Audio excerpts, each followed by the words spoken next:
बिस्मिल्लाहिर्रहमानिर्रहीम। अस्सलाम वालेकुम नाज़रीन, आप यूट्यूब चैनल देख रहे हैं। मैं इमरान खान हूं। इन 2 सालों में इमरान खान साहब ने इंतहा की बहादुरी और दिलेरी दिखाई है।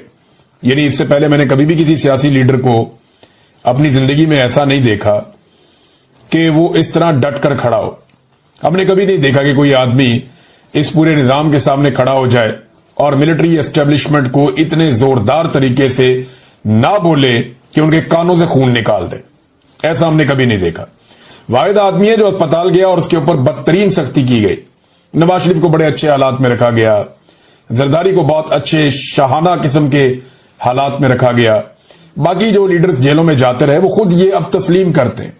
यानी जावेद हाशमी की जेल मौजूदा जितने जिंदा लीडर्स हैं उनमें सबसे सख्त जेल जो थी वो जावेद हाशमी की थी। जावेद हाशमी साहब खुद कहते हैं मेरी जेल कुछ भी नहीं थी, इमरान खान की जेल मेरे से भी ज्यादा सख्त है। तो इमरान खान साहब से ज्यादा बुरे हालात में किसी को जेल में नहीं रखा गया। 2 साल से इस आदमी की एक तस्वीर बाहर नहीं आने दी गई, एक ऑडियो बाहर नहीं आने दी गई। तो इस आदमी को दीवार के साथ लगाने की पूरी कोशिश की गई, लेकिन क्या शेर का बच्चा, एक दिन भी अस्पताल नहीं गया। एक दिन भी इसने ये नहीं कहा कि मैं बीमार हो गया हूं, मुझे अस्पताल में दाखिल करो। और यही चीज फैसला साजों को परेशान कर रही है। वो इसे कमजोर दिखाना चाहते हैं, इसे हारा हुआ दिखाना चाहते हैं। इमरान खान तो डील नहीं करता, लेकिन वो अपने चमचों करछों के जरिए से रोजाना की बुनियाद के ऊपर ये प्रोपेगेंडा करवाते हैं कि फलां डील इमरान खान मांग रहा है, फलां डील इमरान खान मांग रहा है। और भाई आप तो रोजाना उसको ऑफर्स करते हैं। अब तो आपके अपने लोग अंदर से टाउट ये कहना शुरू हो गए हैं कि फलां फलां वक्त के अंदर इमरान खान को डील ऑफर की गई और उसने चप्पल उतार ली।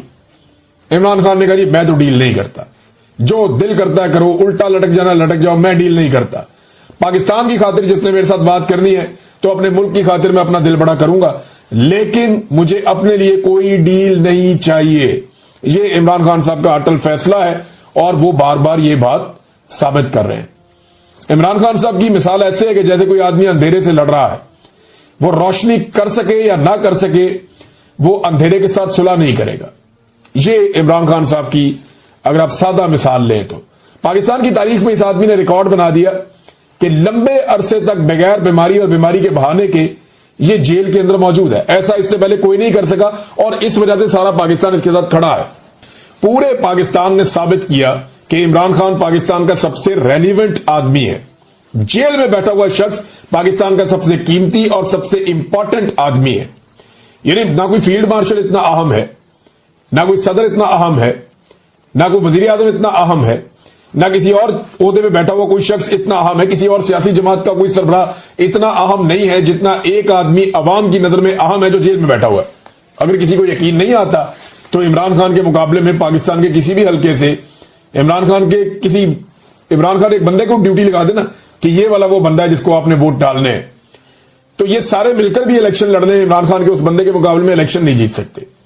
अगर फेयर एंड फ्री इलेक्शन हो तो नाजरीन ये सबने अपनी अपनी बदकिस्मती, अब इन सब की बदकिस्मती है, इररेलेवेंट हो गए, रेलिवेंट ही नहीं है।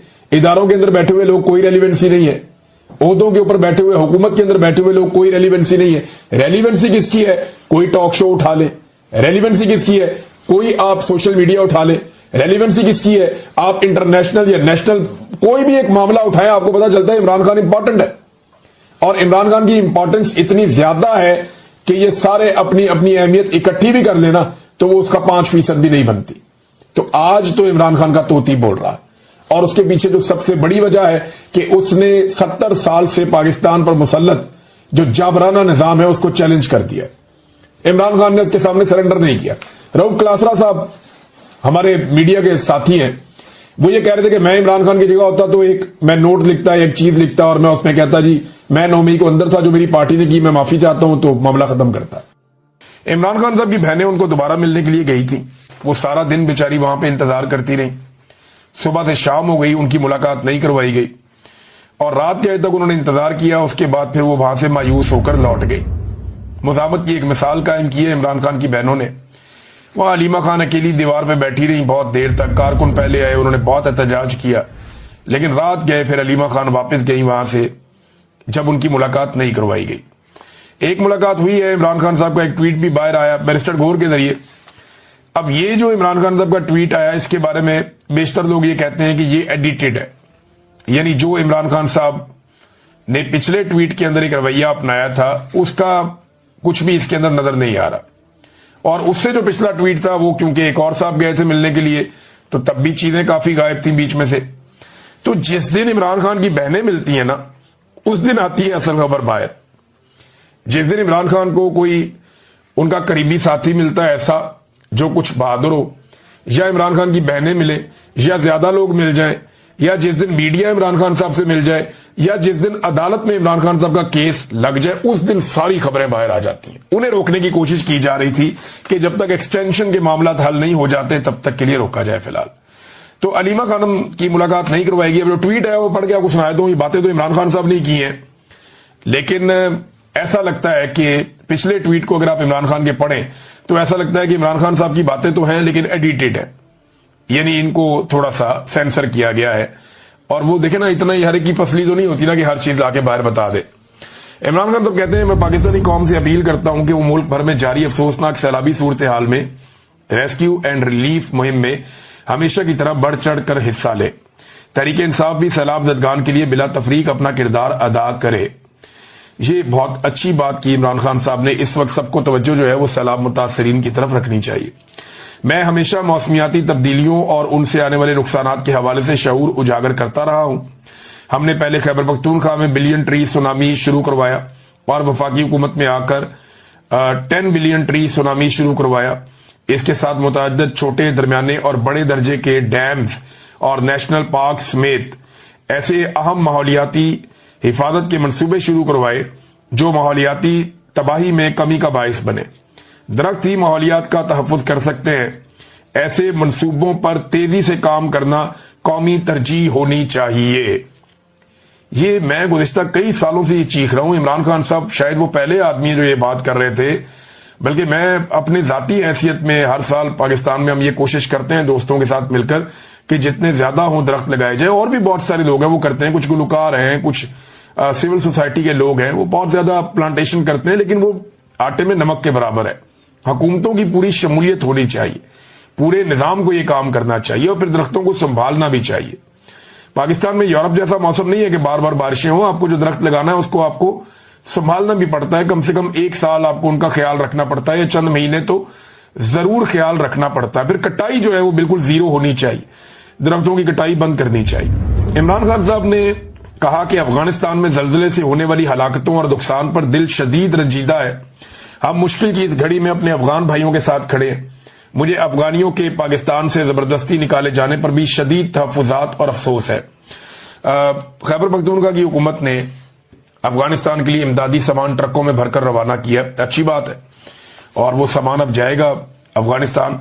लेकिन जैसे मरियम नवाज फोटो लगाती है ना यहां पे अपनी तशहीर के लिए सरकारी पैसे से, इसी तरह उस पर अली अमीन गंडापुर का फोटो लगा हुआ उन ट्रकों के ऊपर। तो अगर इधर तनकीद होती है तो उधर भी होनी चाहिए। बात जो ठीक है वो ठीक है, और यहां पे सिर्फ हुकूमत खैबर पख्तूनख्वा वो करते जो तरीक़ाकार है तो वो बेहतर था। अगर अपने फोटो लगाने तो अपनी जाती पैसों से लगाओ। ये सरकारी पैसों से अपनी जाती तशहीर जो है वो ये नामुनासिब चीज है, चाहे कोई भी करे। और अलीमा खानम ने ये लास्ट टाइम बयान दिया इमरान खान साहब के हवाले से, और बड़ा जज्बाती बयान है उनका। लेकिन इमरान खान साहब का केस चल रहा है अदालत में। उस केस के हवाले से इमरान खान साहब की अपनी बहन से मुलाकात हुई अडियाला जेल के अंदर, और फिर इमरान खान साहब की बहनों ने और इमरान खान ने मिलकर यह फैसला किया कि आइंदा इमरान खान साहब का जो पैगाम है वो अलीमा खानम की बजाय दूसरी बहनें सुना दिया करें। ये खबर पहले भी बाहर आई थी, मेरे इमरान खान साहब की फैमिली ने इसके ऊपर रिएक्ट किया था। अब फाइनली जब इन्होंने जाके जेल के अंदर डिस्कशन की तो ये तय पा गया। इसकी वजह क्या है? इमरान खान साहब बड़ी तकलीफ में थे। उन्होंने कहा जी 2 साल से ज्यादा हो गया मुझे, मैं जेल के अंदर हूं, मैं जो बात कहना चाहता हूं मेरी पार्टी के अंदर कोई वो जुर्रत ही पैदा नहीं करता, मैं जो पैगाम देता हूं या बयानिया जो देता हूं उसका बोझ कोई उठा ही नहीं सकता, मैं जो बात बाहर पहुंचाना चाहता हूं जब वो कोई और नहीं कहता तो फिर मैंने अपनी बहनों के जरिए से आहिस्ता आहिस्ता इस बयानिए को बाहर पहुंचाया, और जो बात मैं कहना चाहता था अपने पैगाम के अंदर वो काफी अरसे से आहिस्ता आहिस्ता वो पैगाम दिया जो बाकी कोई इसका बोझ नहीं उठा सका। ये इमरान खान के अल्फाज हैं। उन्होंने कहा कि जब कोई बोझ नहीं उठा सका तो मैंने ये पैगाम अपनी बहन को दिया कि वो बाहर जाकर मीडिया को दे, और इसी वजह से मेरी बहन के खिलाफ मुहिम चलाई जा रही है। इमरान खान ने यह भी कहा कि यह पार्टी 30 साल से है, आज तक मेरी बहनों की कोई दिलचस्पी पार्टी के अंदर नहीं थी और ना किसी ओहदे लेने और ना किसी फैसले में शरीक होने की उन्होंने कभी कोशिश की। तो इस किस्म की बात नहीं होनी चाहिए थी जो मेरी बहनों के बारे में की गई। यानी बहुत सारे लोग अब करते हैं ना, देखें शेर अफजल मरवत ने, गंडापुर ने और कुछ और लोग हैं। ये एक्चुअली गंडापुर की सारी पार्टी के करीबी लोग हैं। पहले गंडापुर शेर अफजल मरवत से बहुत नफरत करते थे, लेकिन अभी अगर आप देखें तो शेर अफजल मरवत और गंडापुर के बीच में से हवा भी नहीं गुजर सकती। बड़ी करीबी ताल्लुकात हैं, अल्लाह ताला ये दोस्ती सलामत रखे। अब उसमें जो है वो मरवत साहब हों या दीगर लोग हों या गंडापुर के नजदीक जो लोग भी हैं, वो सारे इस वक्त अलीमा खानम के ऊपर कीचड़ उछालते हैं। तो इस पे इमरान खान साहब को तकलीफ हुई। उनकी बहनों ने कहा कि इमरान खान ही चेयरमैन है और पीटीआई इमरान खान की जमात है। यानी बहनें तो यही कहेंगे ना कि उसने इतनी मेहनत की, सारी जिंदगी हमारे भाई ने लगाई है, वो यहां तक लेकर आए एक पॉलिटिकल पार्टी को, अब उसको अलग तो नहीं कर सकते। अब ये बात क्यों करते हैं कि इमरान खान के बाद कौन होगा? हमारा असल फोकस इमरान खान की रिहाई है जो नाजायज कैद में है। हम सारा दिन लगाकर और मेहनत करके इसलिए नहीं आते, अपनी जान को भी खतरे में डालते हैं, बार बार गिरफ्तार करने की भी चीजें होती हैं कि इमरान खान सारी जिंदगी जेल में रहे या 10 साल तक जेल में रहे। ये बातें हमारे कानों में डाली जाती हैं कि अगले 10 साल इमरान खान कैद से बाहर नहीं निकलेंगे।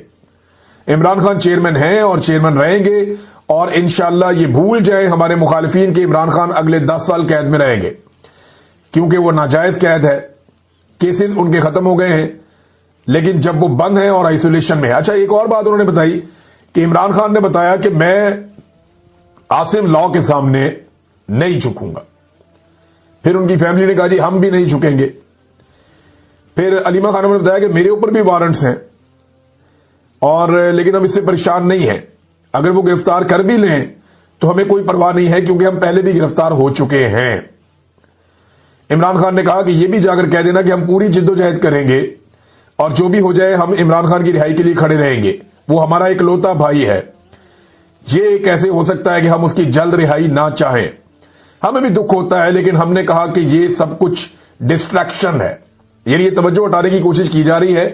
लिहाजा तवज्जो हटाने की कोशिश से बचने के लिए अलीमा खानम ने कहा कि जी हमने अब फैसला किया है कि मेरी बाकी बहनें वो बाहर आके मीडिया से बातचीत किया करेंगी। फिर इमरान खान ने यह भी बताया कि अब उन्हें मुकम्मल कैद तन्हाई में डाल दिया जाएगा। ये इमरान खान साहब को पैगाम दे दिया गया है। देखिए, जो कुल मिला के बात सामने आ रही है वो ये है कि इमरान खान साहब के खिलाफ ये तोशाखाना 2 के अंदर अब फैसला सुनाया जाएगा। हालांकि कल के दिन में तोशाखाना 2 की बरीयत के हवाले से इमरान खान साहब का इस्लामाबाद हाई कोर्ट में केस लगा हुआ, लेकिन वो नहीं होना, उन्हें इंसाफ नहीं मिलना मुश्किल है। अब उसमें फर्दर ये होगा, कोई ना कोई तरीका करके डिले कर दिया जाएगा और फिर एक लंबी डेट दे दी जाएगी और अगली डेट से पहले इमरान खान साहब को सजा सुना दी जाएगी। ये जब इमरान खान साहब को, और कई महीनों से केस पेंडिंग पड़ा हुआ है, जब इमरान खान साहब को सजा सुना दी जाएगी तो बाद में अलकादर यूनिवर्सिटी वाले केस में उनकी जमानत हो जाएगी। फिर इमरान खान साहब एक और मुकदमे में अंदर हो जाएंगे। और अब यह बताया जा रहा है कि इमरान खान साहब को यहां से जेल से मुंतकिल करके किसी और जगह पे ले जाया जाएगा और मुकम्मल तौर पे आइसोलेशन में या कैद तन्हाई में इमरान खान को डाल दिया जाएगा, क्योंकि पाकिस्तान के आर्मी चीफ बहुत गुस्से में, वो पसंद नहीं करते इमरान खान साहब को। यह बात तो सब जानते हैं कि आर्मी चीफ आसिम मुनीर का बस नहीं चल रहा कि वो किस तरीके से इमरान खान से बदला लें। और इमरान खान साहब जो भी बात करते हैं खुलकर, देखें, कोई भी कभी किसी आर्मी चीफ के खिलाफ बोल नहीं पाया पाकिस्तान में, कभी बात कर ही नहीं पाया। ये बहुत ताकतवर लोग होते हैं, ये पूरी फौज इनके साथ होती है, हथियार होते हैं, बहुत सारे लोग होते हैं, एजेंसियां कंट्रोल करते हैं, तो पूरे निजाम को ये काबू करते हैं, सियासतदानों को भी, अदालत को भी। तो आर्मी चीफ के खिलाफ बोलना पाकिस्तान के अंदर या पाकिस्तान जैसे मुल्क के अंदर नामुमकिन होता है। अब इमरान खान ने ये काम किया है तो आर्मी चीफ को गुस्सा तो आएगा और वो बदला भी लेंगे, और वो बदला आपको बार बार दिखाई भी देता है। बहरहाल ये इमरान खान साहब ने बताया कि मुझे आइसोलेट कर दिया जाएगा। बाकी जो इमरान खान साहब का डिटेल पैगाम है वो उनके सोशल मीडिया की जानिब से जारी किया जाएगा। जब वो पैगाम आता है तो मैं आपके साथ शेयर करूंगा। एक और बड़ी खबर है, और ये खबर है आजाद कश्मीर के हवाले से। ज्वाइंट अवामी एक्शन कमेटी ने जो मुज़ाकरात किए थे मौजूदा हुकूमत के साथ, चाहे वो वफाकी हुकूमत है, चाहे वो वहां की आजाद कश्मीर की हुकूमत है, उन मुज़ाकरात के नतीजे में जो चीजें उन्होंने हासिल की हैं, अभी तक वो चीजें तो मिली नहीं, लेकिन कुछ एक्शन शुरू हो गए हैं। मिसाल के तौर पे पहला एक्शन कि जो 50 मेन रहनुमा हैं अवामी एक्शन कमेटी के जो एक्टिव लोग थे उनके 50 के करीब लोगों के नाम डाल दिए गए हैं नो फ्लाई जोन लिस्ट के अंदर। यानी ये लोग अब पाकिस्तान से बाहर ट्रेवल नहीं कर पाएंगे। एयरपोर्ट से किसी जहाज में बैठ के चाहे उम्रा करना है, चाहे इन्होंने हज पे जाना है, चाहे इन्होंने बाहर किसी और मुल्क में जाना है, ये लोग अब पाकिस्तान से बाहर ट्रेवल नहीं कर पाएंगे। इनके नाम एजेंसियों ने डलवा दिए हैं वजारत दाखिला के जरिए से नो फ्लाई लिस्ट के अंदर। तो अब ये लोग जो है वो ट्रेवल नहीं कर पाएंगे। पहला कदम तो ये उठाया गया, लेकिन हैरत की बात है कि इनमें से कोई भी बाहर जाना भी नहीं चाहता। मेरी जब इन लोगों से बात होती है वो कहते हैं जी हम बाहर जा ही नहीं सकते, हमारे पास इतने पैसे ही नहीं है। यानी एक की किताबों की दुकान है, उसका सीजन लगता ही तब है जब बच्चों के स्कूल खुलते हैं, नई क्लासेस आती हैं। एक जो है वो तारों का काम करता है, जो इंटरनेट की तारें होती हैं वो ये डालता है। ये लीडर है, मैं आपको बता रहा हूं। एक और जो है उसकी कोई और बेकरी है। यानी ये सारे दुकानदार है, ताजिर है, कोई इधर मोहल्ले में, कोई उधर रहता है, कोई छोटा मोटा काम करता है। इस तरह के लोग हैं जो सारे लीडर है अवामी एक्शन कमेटी के। इनके पास पैसा होता तो ये बड़ा कारोबार करते, या मुल्क से बाहर जाने की इनकी हैसियत होती तो पहले चले जाते। आजाद कश्मीर में तो बड़ा ट्रेंड है बाहर जाने का। तो ये गरीब लोग हैं, अपने लोगों के साथ जुड़े हुए, वो कहते हैं ना हमने बाहर जाना है और ना हमें बाहर जाने का कोई शौक है, हमारा फोकस सिर्फ अपने काम के ऊपर है। इन्होंने हमसे वादा किया हुआ है। और याद रखिएगा, वादे में गारंटी मिलिट्री एस्टेब्लिशमेंट के उन अफसरान ने दी हुई है